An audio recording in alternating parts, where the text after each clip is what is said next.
Everyone, তোমাদের সাথে আবার নতুন একটা ভিডিও নিয়ে চলে এসেছি। তো ভিডিওটা আমি অনেক দিন আগেই করেছিলাম, ওই জানোই তোমরা, ওই আমার একটু ল্যাথখার স্বভাবের জন্য আমি এডিট করে উঠতে পারিনি। তো যাই হোক, আমি এডিট করে উঠতে পেরেছি ফাইনালি। তো এটা ছিল আমাদের মনের জন্মদিনের দিন। মনে হচ্ছে তোমরা অনেকেই জানো যে এটা হচ্ছে আমার বোনের মেয়ে। তো ওর ছিল জন্মদিন, আর ও তো আজকে খুব খুশি। তো তাই জন্য ওর জন্য আমি একটা পুতুল কিনে নিয়ে গেছিলাম, আর ও পুতুলটা নিয়ে সকাল থেকে আমার সাথে খেলা করছিল। আর ওর আমার সাথে থাকা দেখি তোমরা বুঝে যাবে ও আমাকে কতটা ভালোবাসে। দেখো ওকে আমি কি সুন্দর সাজিয়েছি। কে নীল পালিশ পরিয়ে দিয়েছে তোমাকে? কে বলো? আমি কে হই?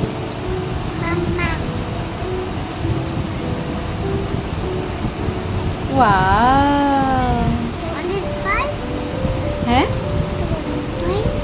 আমার নীল পালিশ এই যে।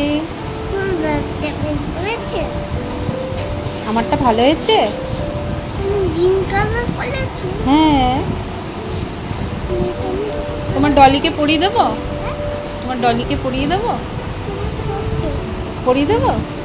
পড়াবো না? ই বাবা, কি হলো?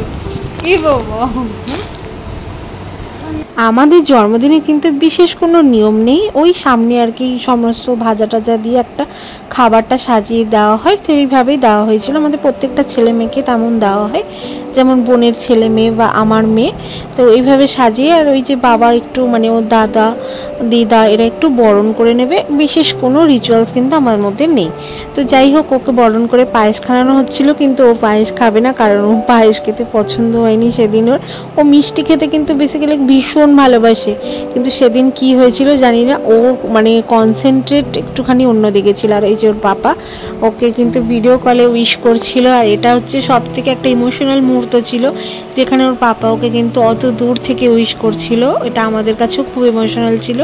তো যাই হোক, ফাইনালি ও আশীর্বাদ হয়ে গিয়ে আমরা সবাই ওকে আশীর্বাদ করে নিয়েছি। দেন ও কিন্তু খাবার খেয়ে নিয়েছে, কিছুই খায়নি, ওই সাজানোই দেওয়া সার ও কিছুই খায়নি। তো এই যে তারপরে কিন্তু ও খেলা করছিল। নতুন জামা খুলে দেওয়া হয়েছে, আর বিশেষ কোনো অনুষ্ঠান নেই, কারণ আমরা একটুখানি বেরোবো। আমাদের একটা আজকে নিমন্ত্রণ ছিল, আর ওর ঠাম্মাও এসেছিল ওকে আশীর্বাদের জন্য। তো ফাইনালি ওর বিকেলের সাজটা হচ্ছে এটা। বেসিক্যালি ওর এটা কিন্তু বার্থডেরই জামা ছিল। তো আমরা সবাই রেডি হয়ে গেছিলাম। আমরা আজকে গেছিলাম কিন্তু এক দাদা ভাইয়ের ছেলের অন্নপ্রাশনে। তো অনেক দিন ধরেই আমরা কিন্তু ভাবছিলাম যে এখানে যাব। ফাইনালি আমরা চলে গেছি। এই যে হচ্ছে সে দাদার ছেলে, যেটা ভিডিওতেই দেখা সম্ভব হয়েছে, কারণ ও ঘুমিয়ে পড়েছিল। আর সেদিন ছিল ভীষণ গরম, আর আমরা কিন্তু একদম গিয়ে পকোড়া খেয়ে নিয়েছি। প্রথমে পকোড়াগুলো দারুণ ছিল, গরমের মধ্যে ভীষণ গরম ছিল কিন্তু সেদিন। তো আমাকে কেমন লাগছে তোমরা জানিও। সিম্পল সোফা সেজেছিলাম, যেহেতু ওর বার্থডে ছিল মনের। তো ওকে কিন্তু ওখান থেকে ওই আঙ্কেল মানে যে কাকুটা ছিল, সে কিন্তু একটা চকলেটও দিয়েছিল। আর ওই যে কাকুটাকে তোমরা দেখতে পারলে ভিডিওতে, তোমরা তো দেখতেই পারলে। আর ফুচকারও কিন্তু একটা আলাদা সেকশন ছিল, যেখানে আমরা ফুচকাও খেয়েছিলাম। তো ফাইনালি আমরা খেতে বসে পড়েছি, কিন্তু খেতে বসে গিয়ে এত গরম যে কি বলবো।